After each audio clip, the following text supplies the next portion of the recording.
bagaimana mungkin pemerintah melakukan pembinaan dan pengawasan ketika pengaturannya saja belum tersedia dengan baik. Kemudian tadi singgung juga masalah SKKNI, peta okupasi tentang SDM cyber.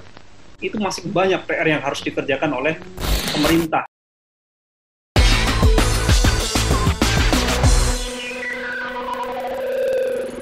Assalamualaikum warahmatullahi wabarakatuh. Shalom, Om Swastiastu, Namo Buddhaya, dan salam sejahtera untuk kita semua. Perkenalkan, saya Bernadetta Aurelia, perwakilan dari Hukum Online, selaku MC, dan dibantu oleh Arasi Pradana, selaku co-host pada webinar Strategi Penguatan Keamanan Siber bagi Penyelenggara Sistem Elektronik. Webinar ini didukung oleh Officium Nobile Indulaw. Selamat siang, dan selamat datang kami ucapkan kepada para narasumber, moderator, dan Bapak Ibu peserta. Semoga kita semua senantiasa dalam keadaan sehat selalu. Selanjutnya, saya akan persilahkan moderator webinar kali ini, yakni Palita Gatra. Beliau merupakan editor legal research dan analysis di Hukum Online. Waktu dan tempat kami persilahkan. Terima kasih Aurel atas sambutannya. Sekali lagi selamat siang dan selamat datang para narasumber dalam webinar sesi keempat hari ini dengan topik Strategi Penguatan Keamanan Siber bagi Penyelenggara Sistem Elektronik, yaitu yang terhormat Bapak Letjen TNI Purnawirawan Hinsa Siburian selaku Kepala Badan Siber dan Sandi Negara atau BSSN, dan yang terhormat Bapak Teguh Arifyadi selaku Ketua Umum Indonesia Cyber Law Community atau ICLC. Beserta semua peserta webinar siang ini, semoga kita semua dalam kondisi sehat dan sejahtera. Baik, webinar siang ini akan dibagi menjadi dua sesi, di mana sesi pertama akan dibawakan oleh Bapak Hinsa yang akan membahas mengenai strategi yang disiapkan pemerintah untuk penguatan keamanan siber dalam rangka mewujudkan ketahanan siber nasional, peran BSSN dalam merumuskan kebijakan tentang keamanan siber khususnya bagi penyelenggara sistem elektronik, dan peran BSSN dalam penegakan kebijakan tentang keamanan siber bagi penyelenggara sistem elektronik bila mana terjadi insiden serangan siber. Dan sesi kedua akan dibawakan oleh Bapak Teguh yang akan membahas mengenai situasi pelaksanaan regulasi keamanan siber dan potensi kerentanan terjadinya serangan siber di Indonesia, manajemen antisipasi insiden serangan keamanan siber bagi penyelenggara sistem elektronik, serta bagaimana langkah hukum yang tepat untuk menanggulangi insiden serangan keamanan siber bagi penyelenggara sistem elektronik. Pemaparan materi akan dilaksanakan dalam waktu kurang lebih 40 menit, maka dari itu para narasumber akan diberikan waktu masing-masing 20 menit untuk memberikan paparannya. Setelah itu kita dapat melanjutkan ke sesi tanya-jawab. Baik, Bapak Hinsa Siburian selaku narasumber sesi pertama, saya persilahkan waktu dan tempatnya.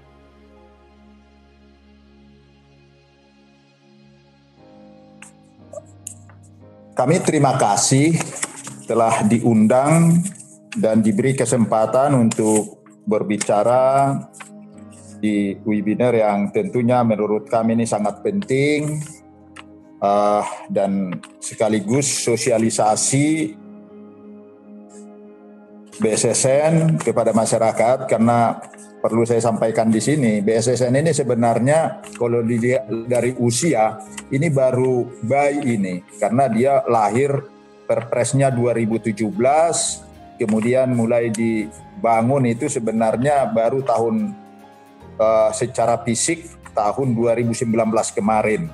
Jadi kita masih baru, namun sebenarnya Badan Siber ini adalah merupakan gabungan dari Lemsanek zaman dulu. Lemsanek itu sendiri sudah berdiri sejak tanggal 4 April 1946, di mana ketika itu adalah merupakan unsur sandi yang ada di Kementerian Pertahanan di era kita perjuangan kemerdekaan ketika itu. Kemudian gabungan dari Direktorat Keamanan Informasi yang dari Keminfo dan ID Sirti. Jadi itulah sekilas tentang Badan Siber dan Sandi Negara ini. Kemudian sesuai dengan permintaan dari panitia, sudah disampaikan tadi hal-hal, ada 3 poin yang ruang lingkup yang kami bahas. Slide-nya. Secara umum tentunya bagi kami apa yang disampaikan oleh Bapak Presiden Republik Indonesia Bapak Jokowi pada sidang bersama DPD dan DPR RI 16 Agustus 2019 yang lalu, di situ disebutkan bahwa kita bangsa Indonesia harus siaga menghadapi ancaman kejahatan siber termasuk penyalahgunaan data. Dan poin ketiga adalah juga kita harus tanggap dan siap menghadapi perang siber jika terjadi di masa yang akan datang. 3 poin ini sangat penting bagi kami dan itu menjadi perintah tentunya bagi Badan Siber dan Sandi Negara untuk mengamankan ruang siber nasional kita. Slide berikutnya. Bapak Ibu peserta webinar yang saya hormati, Bapak-bapak, ibu-ibu saya rasa lebih sudah tahu selama ini apa sih ruang siber itu. Tentu secara sederhana saya ingin menyampaikan bahwa ruang siber itu adalah terhubungnya manusia dengan sistem elektronik ke internet dengan jumlah yang begitu besar sehingga terjadilah ruang atau yang disebut dunia maya. Seperti yang tertera di slide ya, itu dibangun karena memang adanya infrastruktur fisik yang dibangun oleh pemerintah, antara lain seperti misalnya Palaparing, kemudian kalau kita lihat kabel yang terbangun adalah kabel laut sampai 35.000 km, kabel darat sampai 21.000 km, BTS hampir 401.000 buah. Inilah sebenarnya infrastrukturnya, dan kesitulah itulah internet kita yang dibangun, dan sistem elektronik tadi itu terhubung ke sana. Jadilah itu ruang siber. Tentunya sebagai dunia baru, dunia maya, sebenarnya apa yang terjadi di ruang siber itu hampir sama sebenarnya dengan ada yang di dunia nyata kita dari sisi kepentingan ya. Di situ ada proses bisnis seperti yang kita ketahui. Kalau data tahun 2019 itu hampir 40 miliar US dollar uang yang beredar di proses bisnis yang ada di ruang siber. Kemudian di tahun ini diperkirakan 130 miliar US dollar, dan tentu mungkin bisa naik lagi karena pengaruh COVID ya, karena semua sudah menggunakan internet lebih banyak, terutama proses bisnis ini. Kemudian tentu di situ juga ada kesejahteraan, tapi tinjauan dari kita juga ada di situ ancaman terhadap ancaman yang ada di ruang siber kita itu ada yang disebut physical and virtual asset. Ya, ini yang kira-kira gambarannya adalah sebuah serangan atau serangan yang ditujukan untuk melumpuhkan objek vital nasional kita yang sekarang kita istilahkan dengan infrastruktur kritik nasional. Kita sekarang memiliki itu ada 11 sektor IKN ya, itu ya dia menggunakan SCADA yang mengatur pendistribusian yang ada di situ, sistem yang ada di situ. Dan kalau itu diserang, kira-kira misalnya contoh PLN misalnya diserang, mungkin kekacauannya seperti yang pernah kita alami tahun lalu, tapi itu yang tahun lalu kan bukan karena serangan siber, tapi ini adalah katakanlah karena kecelakaan ataupun human error. Kita tentunya hanya saya memberikan gambaran kira-kira itu dampaknya apa. Ketika PLN terganggu, bisa komunikasi juga tidak jalan. Kemudian infrastruktur lain bisa terganggu. Kira-kira begitu dari physical dan virtual asset ini. Kemudian juga ada yang juga ancaman, yaitu positional asset, yaitu lebih pada merubah pikiran orang, yaitu yang kita sering dengan istilah hoax, berita-berita bohong dan sebagainya.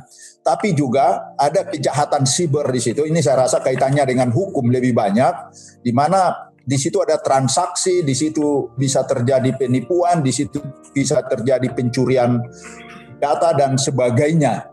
Jadi itulah ancaman-ancaman yang ada di ruang siber kita. Tentu kalau saya melihat dari sisi hukum, ini masih pekerjaan besar kita untuk bagaimana kita menegakkan kedaulatan atau menegakkan hukum di ruang siber kita. Dan secara khusus ini masalah kriminal di ruang siber ini kita kerjasama dengan Kepolisian Republik Indonesia karena di kepolisian ada cyber kriminal yang mereka kelola. Kemudian kalau kita lihat sebenarnya ruang siber ini kan baru terbentuk. Kalau kita lihat di pembukaan Undang-Undang 45 sebenarnya sudah diwadahi. Tujuan negara ini dibentuk oleh para pendiri bangsa ini adalah untuk melindungi segenap bangsa Indonesia, seluruh tumpah darah Indonesia, memajukan kesejahteraan umum, mencerdaskan kehidupan bangsa, ikut melaksanakan ketertiban dunia. Sebenarnya saat ini juga tujuan itu empat-empatnya ada di ruang siber ini. Ya, melalui media ruang siber itu ada semua di situ. Nah, untuk mengamankan itu, melaksanakan itu, katakanlah saya analogkan. Kalau TNI mengamankan darat, laut, dan udara. Kemudian kepolisian mengamankan ketertiban di darat dan di laut dan ketertiban. Kemudian ketika ada ruang siber ini, maka sesuai Perpres dan undang-undangnya sekarang masih di DPR, kita adalah untuk mengamankan ruang siber kita. Itulah kira-kira tugas pokok dari Badan Siber. Kemudian bagaimana Badan Siber ini untuk mengamankan itu? Tentu kita sesuai program sebenarnya mulai tahun ini kita membangun National CISR. Inilah seperti pasukan kalau saya analogkan dengan TNI yang akan membantu di kementerian-kementerian untuk mengamankan.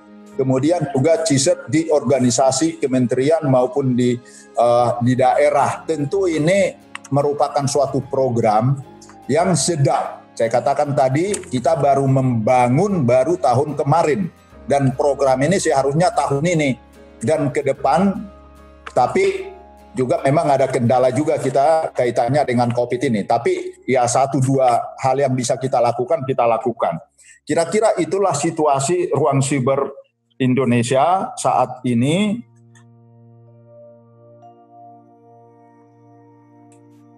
Nah,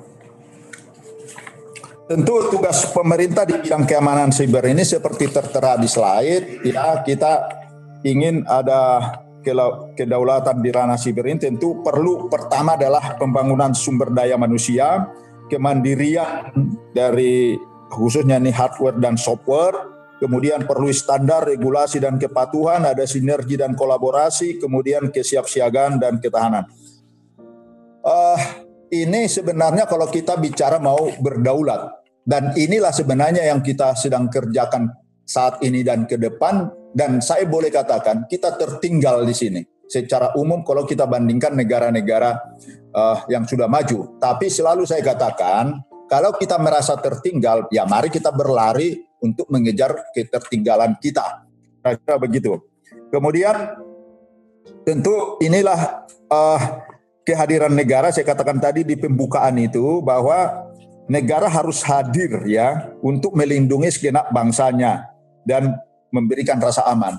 Kalau saya katakan tadi pembukaan Undang-Undang 45 tujuan itu mungkin ketika itu pasti mereka belum berpikir ada ruang atau dunia maya. Jadi memang pemikiran waktu itu ada laut dan udara, mungkin berpikir ke angkasa.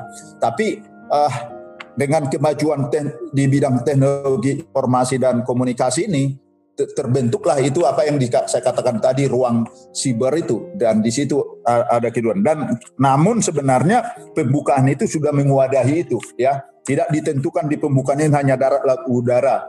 Ya walaupun di batang tubuhnya nantinya ada itu, tapi sudah di pembukaan sebenarnya sudah terwadahi. Maka pemerintah diharapkan tidak absen dan tetap membangun tata kelola pemerintahan yang bersih, efektif, dan demokratis dan terpercaya. Ini sesuai nawacita kita. Maka diharapkan adanya keamanan di ruang siber, kemudian ada pertumbuhan ekonomi tentu untuk kesejahteraan. Selalu katakan bahwa di dunia maya itu atau di ruang siber itu keamanan dan kesejahteraan itu seperti koin ya, dua sisi, yaitu ada keamanan dan ada kesejahteraan, terutama dari sisi ekonomi ya. Maka di ruang siber kita punya kepentingan, kita punya tujuan dan cita-cita nasional kita juga akan terwadahi atau akan tercapai untuk melalui dunia siber dunia maya tersebut. Lanjut. Nah, ini saya sudah jelaskan tadi dari tujuan nasional tersebut, saya masuk langsung sesuai Perpres tadi, maka tujuan atau tugasnya Badan Siber dan Sandi Negara adalah melaksanakan keamanan siber secara efektif dan efisien dengan memanfaatkan, mengembangkan, dan mengkonsolidasikan semua unsur yang terkait dengan keamanan siber. Itulah yang menjadi tugas pokok dari ini dibentuk oleh Bapak Presiden. Kemudian fungsinya adalah seperti yang tertera di situ, tentu fungsi dari keamanan siber itu sendiri juga sudah diuraikan di situ, termasuk sampai dengan bagaimana diplomasi kita atau hubungan kerjasama kita dengan luar negeri untuk di fungsi-fungsi ini. Jadi tidak heran kalau sekarang ada beberapa negara yang pernah ke sini adalah duta besar, ada 2 duta besar, tapi duta besar adalah duta besar siber, bukan duta besar yang umum.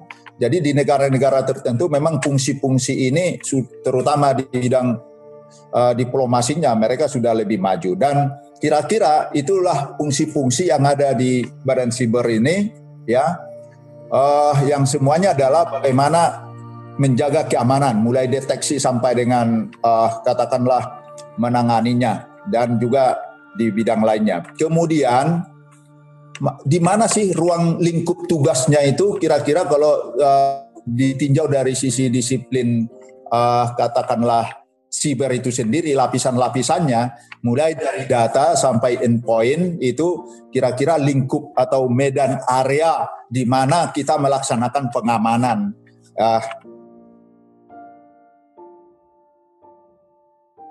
Bapak Ibu peserta webinar yang saya hormati, kita masuk ke bagaimana strategi keamanan siber nasional kita. Seperti yang tertera di sini, kita menggunakan 5 pilar, yaitu ketahanan siber Indonesia, adanya kepastian hukum di ruang siber. Saya rasa ini sangat tepat dengan webinar ini yang perlu diperdalam sebenarnya, karena masalah hukum itu saya katakan tadi perlu kita menyesuaikan, perlu kita membangun ya bagaimana supaya masalah-masalah perselisihan ataupun masalah-masalah hukum di ruang siber ini bisa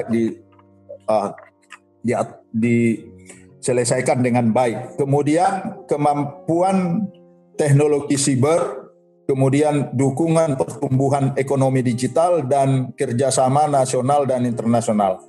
Inilah yang menjadi strategi dari BSSN ya untuk keamanan siber nasional. Nah, kemudian tentu untuk melaksanakan tugas BSSN ya kita berkolaborasi. Lanjut slide berikutnya.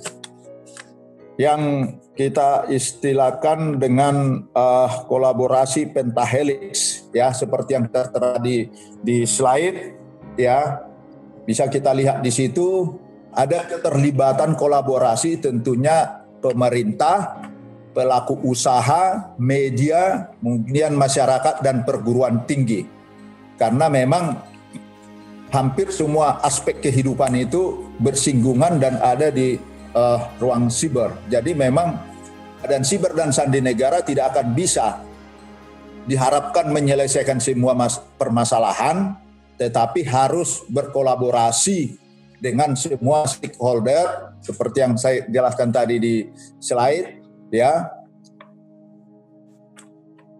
Yang jadi perhatian utama kita juga di sini adalah sebenarnya masalah sumber daya manusia. Perguruan tinggi ini sangat diharapkan, dan kita kerjasama dengan beberapa perguruan tinggi yang sudah kita lakukan MOU dan kerjasama yang lainnya adalah mengembangkan Center of Excellence keamanan siber di perguruan tinggi, meningkatkan kualitas SDM berkompetensi keamanan siber untuk memenuhi kebutuhan SDM baik di pemerintahan maupun di industri. Kita sudah mencoba menyusun sebuah yang disebut strategi keamanan siber. Yang masalah sumber daya manusia ini sudah kita hitung sebenarnya.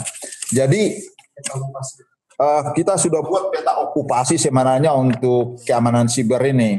Namun memang ini juga peta ini harus kita kerjasama dengan perguruan tinggi sehingga nanti membangun sumber daya manusia di bidang siber ini kami lebih fokus mendorong khususnya di bidang keamanannya. Karena bagaimana kalau tidak aman, proses yang ada di situ akan sulit untuk kita capai. Kemudian juga kita harapkan dari perguruan tinggi ini melakukan penelitian dan pengembangan teknologi keamanan siber. Kita ketahui bahwa teknologi siber atau teknologi informasi ini cepat sekali perkembangannya, ya. Dan kalau kita tidak mengikutinya atau kita tidak berupaya untuk menguasainya, maka ke depan kita akan selalu menjadi hanya pasar, ya. Pasar dari barang-barang produk-produk dari luar negeri.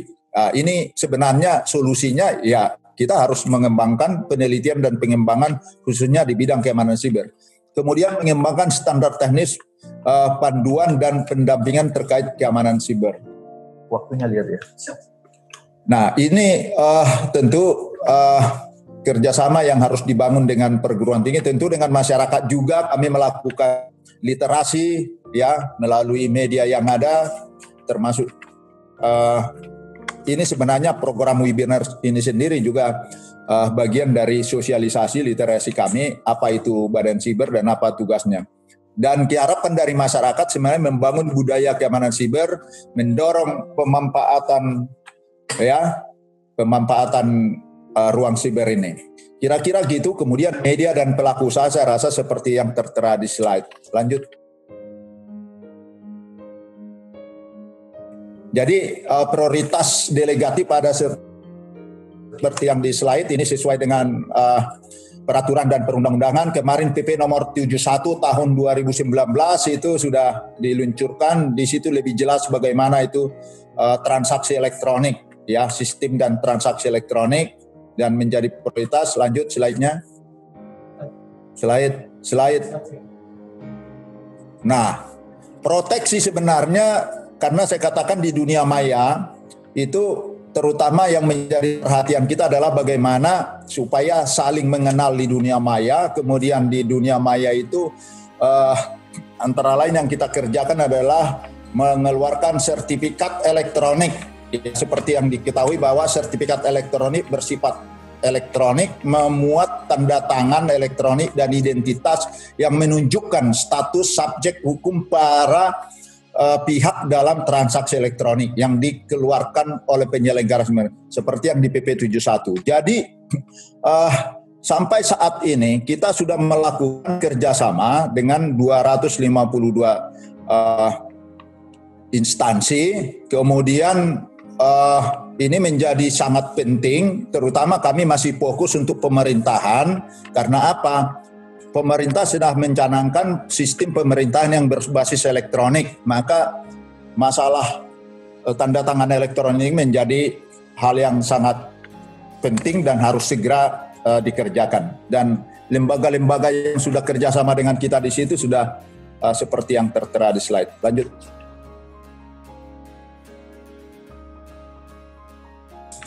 Kemudian penanganan insiden siber, saya sudah singgung tadi adanya kita membangun CSIRT, ya. CSIRT inilah yang sebenarnya pasukan, kalau saya analogkan dengan tentara. Ya, jadi pasukan-pasukan yang ada di lapangan, dan ini adalah tim-tim yang mengamankan komputer atau sistem yang ada di masing-masing lembaga atau kementerian. Dan perlu saya sampaikan untuk mengendalikan ini semua, ada di sini sudah kita bangun yang disebut Pusat Operasi Keamanan Siber dan juga National Security Operation yaitu NSOC. Kemudian juga kita membangun CSIRT, National CSIRT di sini untuk menangani kalau terjadi masalah atau serangan dan membantu lembaga atau instansi yang mengalami suatu serangan atau gangguan di bidang siber ini. Lanjut. Saya rasa ini kira-kira pelaporan dan penanganan insidennya, ya. Proses kerjanya seperti yang tertera di slide, ada 5 langkah. Lanjut. Saya rasa ini saja dari saya. Di sini saya siapkan para pejabat nanti untuk bisa berdiskusi lebih dalam masalah yang saya sampaikan. Bapak sekalian, bahwa saya hadir di sini sebagai wakil dari komunitas Cyber Indonesia. Jadi kami punya komunitas, anggotanya sekitar 700-an, jadi isinya orang hukum dan orang IT. Kalau orang hukum ngerti hukum, ya itu biasa. Orang IT ngerti IT itu biasa. Tapi bagaimana orang hukum punya pemahaman IT, dan orang IT punya minat terhadap hukum. Nah, kami ketemukan dalam satu komunitas yang kita sebut sebagai ICLC, Indonesia Cyber Law Community. Saya sendiri sebetulnya dari ASN, saya di Kominfo ya. Tapi dalam konteks diskusi kita siang ini adalah sebagai wakil dari komunitas. Bagi sekalian, saya sengaja mengambil tema membumikan keamanan cyber ya. Pertanyaan pertama adalah apa itu cyber? Cyber itu diambil dari kata cyberspace yang ada di sebuah novel sebetulnya. Jadi bukan istilah hukum, bukan juga istilah IT. Cyberspace itu dikatakan dalam novel fiksi William Gibson tahun 71, cyberspace is the marriage between computer, telecommunication network, and digital media. Jadi perkawinan antara komputer, jaringan telekomunikasi, dan media digital itu kemudian disebut dengan istilah cyberspace. Tapi kemudian ada sedikit kesalahan pengucapan ya. Di kita, orang kita biasa menyebut cyber dengan kata maya atau mayantara. Padahal kalau kita lihat kembali di KBBI, mayantara itu artinya adalah sesuatu yang seolah-olah ada, tapi tidak ada. Jadi lebih dekat ke arah sesuatu yang sifatnya gaib atau khayalan. Padahal cyberspace itu adalah real. Nah ini perspektif yang kemudian berubah dari sisi bahasa. Kalau kita bicara cyber security, orang pasti berasosiasi tentang hal yang sifatnya high-tech, ya, modern, canggih, hebat, dan seterusnya. Artinya apa? Artinya bahwa sebagian dari kita berpikir bahwa cyber security hanya persoalan teknologi dan teknis. Padahal elemen penting dari cyber security adalah sumber daya manusia dan budaya keamanan. Nah, budaya keamanan itu sendiri hadir dari sebuah habit. Habit itu adalah kebiasaan. Kebiasaan sendiri hadir dari mana? Dari perilaku yang berulang, ditambah dengan pengetahuan. Nah, di sini saya berusaha bagaimana kita membumikan keamanan cyber dengan cara yang paling elegan. Karena saya percaya bahwa mengkampanyekan cyber security dengan bahasa elit yang hanya dipahami oleh orang-orang elit tidak akan bisa membawa masyarakat kita kemana-mana. Kita hanya bicara seputar teori, seputar best practice atau sejenisnya. Kita akan fokus lagi ke NIST Cyber Security Framework, IT Cyber Security Framework, CIIP, tapi tidak paham bahwa sebetulnya ada elemen penting yang lebih mendasar, yakni adalah budaya keamanan. Bapak sekalian, sebelum masuk ke materi terkait dengan aspek hukum, pertama saya memberikan pengantar bahwa salah satu penemuan terpenting sebetulnya dalam sejarah umat manusia itu bukan sekedar lampu atau listrik, tapi internet. Fase-fase perubahan revolusi industri yang tadinya per tahapan itu butuh 100 tahun rentang waktunya, ketika masuk era internet berubah menjadi hanya kurang dari 20 tahun. Mungkin di fase revolusi industri tahap kelima, ya, kalau tahap 4 kita bicaranya wireless dan big data. Di era kelima mungkin kita akan bicara AI, robotik, atau di keenam kita akan bicara quantum computing atau apapun sejenisnya. Tapi intinya bahwa internet merubah atau menjadi revolusi yang terbesar dalam penemuan sejarah umat manusia. Efeknya apa? Efeknya wajah kegiatan ekonomi kita juga ikut berubah. Cara hidup kita berubah, cara kita berpikir berubah, cara kita belajar berubah. Semua orang bisa menjadi ahli dengan hanya bermodalkan mesin pencari. Nah, ini adalah bagian dari sebuah keniscayaan. Di sektor IT sebetulnya. Sektor IT macam-macam, dari sisi telekomunikasi, IT infrastruktur, software, dan lain-lain. Di era 4.0, sektor yang paling tumbuh dengan sangat cepat adalah sektor konten dan aplikasi. Nah, konten dan aplikasi ini menjadi sebuah tantangan tersendiri bagaimana meregulasi dan menjadi pengawas sekaligus pembina untuk sektor konten dan aplikasi. Kemudian dari sisi konvergen teknologi, handphone yang kita gunakan saat ini, kita bisa sebut sebagai perangkat penyiaran, sekaligus perangkat telekomunikasi, dan sekaligus juga perangkat TIK. Kalau dulu tahun 90-an kita bisa katakan bahwa handphone kita hanya perangkat telekomunikasi, TV kita hanya perangkat penyiaran, dan laptop kita hanya perangkat TIK. Sekarang tidak bisa lagi. Ini yang disebut karena adanya konvergen teknologi. Nah, konvergen teknologi ini kemudian didukung pula dengan keberadaan atau kehadiran IoT, Internet of Things, segala sesuatu yang berhubungan dengan perangkat, alat-alat, atau dukungan dalam kehidupan sehari-hari manusia dihubungkan dengan internet. Mau AC yang terhubung internet, lampu terhubung internet, kulkas terhubung internet, dan seterusnya. Lalu bagaimana dari sisi hukumnya? Konvergensi dari sisi teknologi sayangnya tidak dibarengi konvergensi dari sisi hukum. Penyiaran ada undang-undangnya sendiri, ITE ada undang-undangnya sendiri, telekomunikasi ada undang-undang sendiri. Kemudian dari 3 undang-undang ini ternyata ada banyak irisan. Nah, irisan-irisan penting inilah yang kemudian oleh pemerintah tahun 2009 pernah dirumuskan dalam sebuah naskah akademis Undang-Undang Konvergensi Telematika atau Undang-Undang Konvergensi TIK.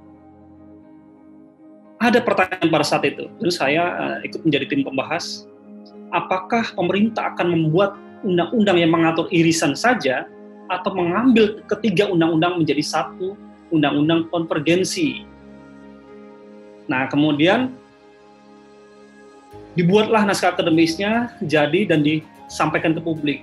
Ternyata publik tidak terima, protes keras. Kenapa?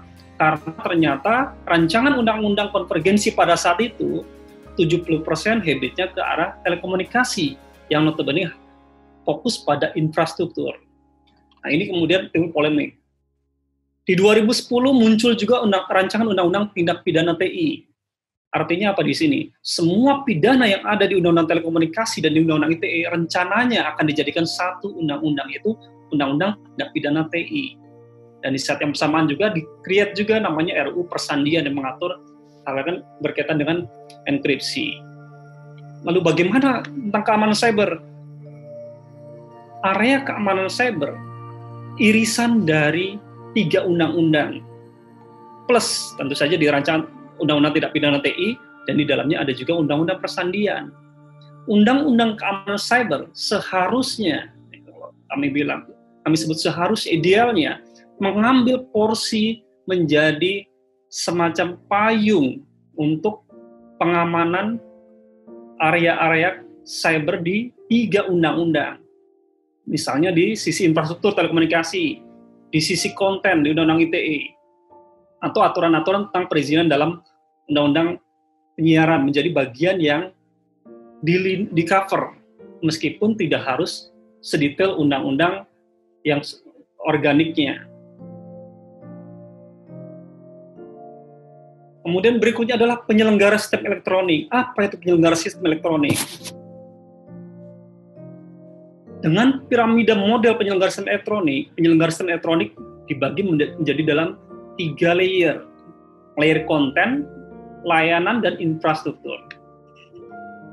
Layer yang paling sedikit penyelenggaranya adalah infrastruktur. Model yang digunakan adalah skema perizinan. Semua harus berizin. Investasinya besar, harus berizin, regulasinya ketat. Di sini infrastruktur. Layer kedua adalah layanan dan aplikasi.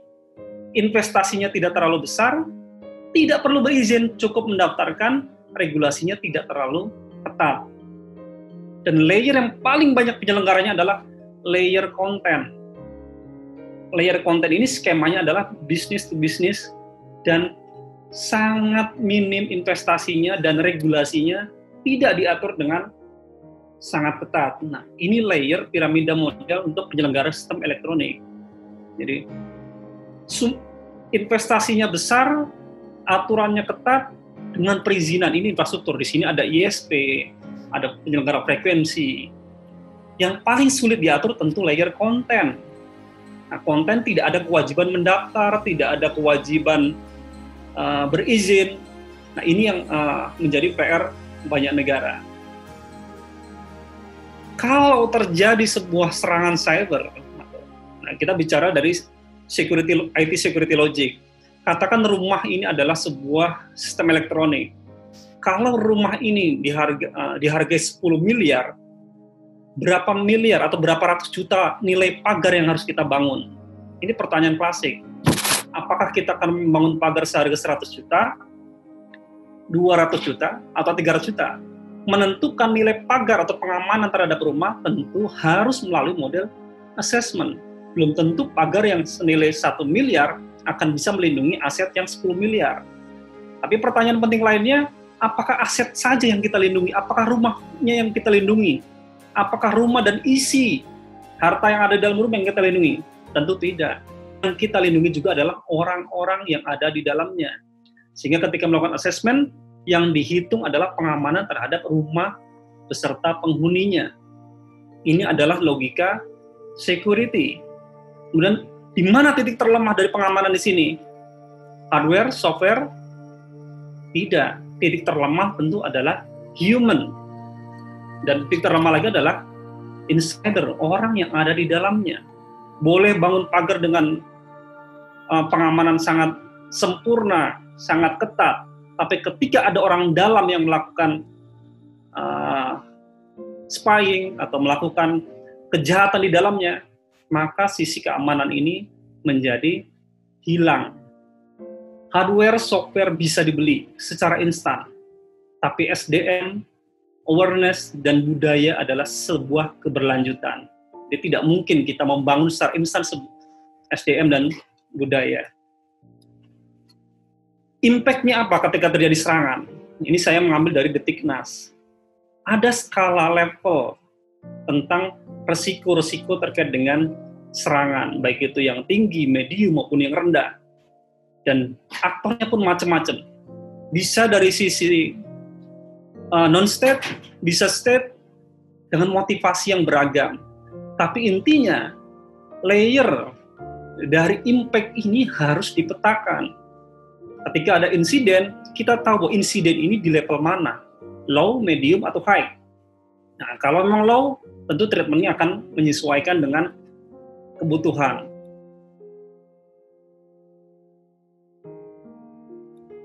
Lalu di mana negara hadir? PP 71 2019 sebetulnya sudah mengatur bahwa ada peran pemerintah di situ, dari mulai menetapkan SKSN yang tadi disampaikan Pak Hinsa, pengaturan standar keamanan. Sudah ada belum standar keamanan di kita? Satu-satunya hanya Permen Kominfo nomor 4 tentang SMKI. Apakah itu cukup? Tentu belum, masih banyak lagi pengamanan standar keamanan. Kemudian adanya pengaturan infrastruktur kritis, CIP. Sejauh mana pemerintah sudah mengatur CIP? Bagaimana langkah-langkahnya? Siapa sektornya? Mungkin kita belum pernah melihat secara detail seperti apa langkah atau detail yang disampaikan pemerintah. Pengaturan manajemen risiko sudah sejauh mana? Dan yang tadi sering disampaikan sumber daya, pengaturan sumber daya. Bagaimana mungkin pemerintah melakukan pembinaan dan pengawasan ketika pengaturannya saja belum tersedia dengan baik? Kemudian tadi disinggung juga masalah SKKNI, peta okupasi tentang SDM cyber. Itu masih banyak PR yang harus dikerjakan oleh pemerintah, dan ini tidak hanya, kalau saya sampaikan, tidak hanya dari sisi pemerintah saja, tapi juga ada kewajiban keterlibatan dari sektor dan masyarakat. Kalau tadi kita bicara apa kewajiban pemerintah, kita lihat sepatu apa penyelenggaranya itu sendiri. Kita lihat dari regulasi existing. Ini saya ngambil sampel beberapa regulasi yang existing. Apakah semua penyelenggara mempunyai rekam jejak audit? Apakah semua penyelenggara memiliki pengamanan terhadap komponen? Ada SOP-nya? Ada sistem pencegahan? Kemudian ketika terjadi kegagalan, apakah semua penyelenggara melaporkan kepada aparat penegak hukum? Kita lihat misalnya insiden Tokopedia. Apakah Tokopedia langsung melapor ke penyidik atau ke sektornya, atau hanya nunggu dipanggil oleh sektornya, oleh instansinya? Nah, Ini kita bisa melihat sini seberapa patuh penyelenggaranya terhadap aturan yang sudah ada. Misalnya terjadi sebuah serangan ransomware. Pagi-pagi kita bukakan komputer kita, kemudian kita lihat bahwa perangkat kita kena ransomware. Apa yang kita lakukan? Apa yang para pegawai lakukan? Apakah dia akan memberitahukan, membuka, dan seterusnya? Atau dia akan menutup? Manajemen insiden dari penyelenggara sistem elektronik belum bisa disosialisasikan dengan baik dari sisi penyelenggaranya maupun dari sisi government. Kita harus akui, kita tidak tahu langkah yang paling tepat ketika misalnya ada penanganan ransomware, karena semua tidak paham apa itu ransomware. Semua akan penasaran buka file yang sama, buka komputer yang sama, sehingga dengan cepat menyebar ransomware ini. Dan itu sudah pernah terjadi di era sebelumnya. Selain itu, kepatuhan yang lainnya, masih banyak lagi. Kewajiban menyediakan, mendidik, melatih personel, kemudian memberikan informasi untuk kebutuhan penegakan hukum, kemudian edukasi minimum dari PSE kepada user, kemudian informasi minimum apa yang harus disampaikan PSE kepada user. Semua di sini. Ada banyak aturan-aturan existing yang sebetulnya jika dipatuhi oleh penyelenggara, akan memberi sebuah nilai positif terkait dengan pengembangan keamanan cyber. Persoalannya adalah siapa yang mengawasi, apakah sudah berjalan, seberapa patuh, dan apa konsekuensi atau tindakan ketika itu tidak dilakukan. Ini akan menjadi pertanyaan terus-menerus. Regulasi yang efektif itu bukan seberapa detail regulasi itu dibuat, tapi seberapa tangguh regulasi itu ditegakkan di Indonesia ini.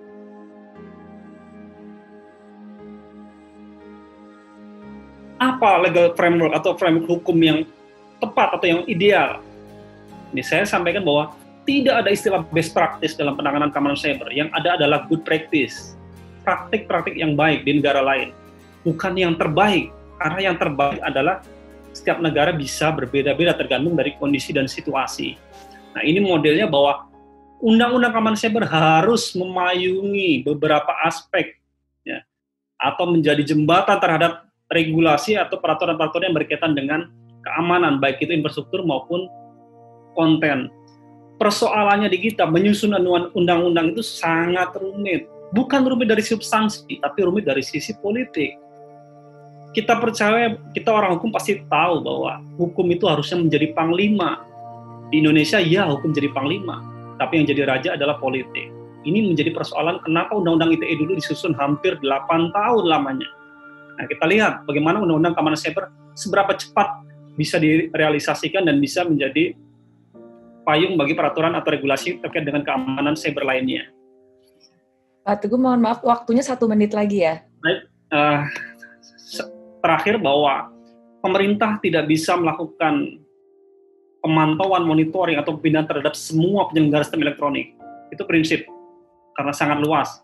Pemerintah perlu memetakan si penyelenggara sistem elektronik sesuai dengan risikonya. Ada yang low risk, medium risk, ada yang high risk. Kalau low risk, penyelenggara cukup mendeklarasikan diri terhadap sebuah standar. Kalau dia medium risk, pemerintah atau misalnya instansi pengawas melakukan uji dokumen terkait dengan standar yang dipenuhi oleh penyelenggara. Kalau dia strategic risk, dia harus sertifikasi, misalnya ISO 27001, SNKI, dan lain-lain. Kalau dia low risk, sampling untuk surveillance-nya harus lebih banyak dibanding yang high risk. Ini contoh bagaimana alat kendali dari penyelenggaraan sistem elektronik yang efektif. Baik, saya rasa dari saya itu sebenarnya masih ada banyak diskusi, tapi kita cukupkan waktunya. Sekian, terima kasih banyak. Selamat sore Bapak Ibu sekalian.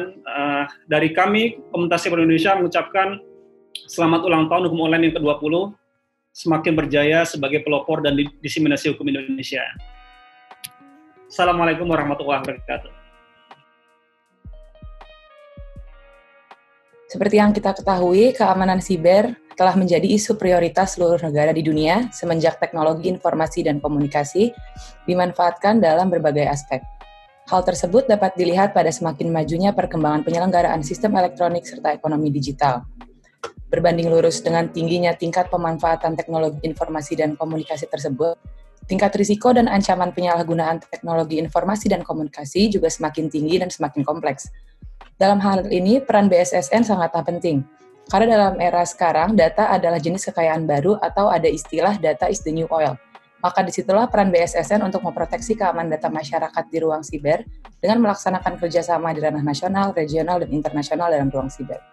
Di sisi lain, menjaga keutuhan dari keamanan siber dapat menjadi tugas yang sangat sulit meskipun untuk perusahaan yang memiliki kapabilitas teknologi informasi yang sangat tinggi.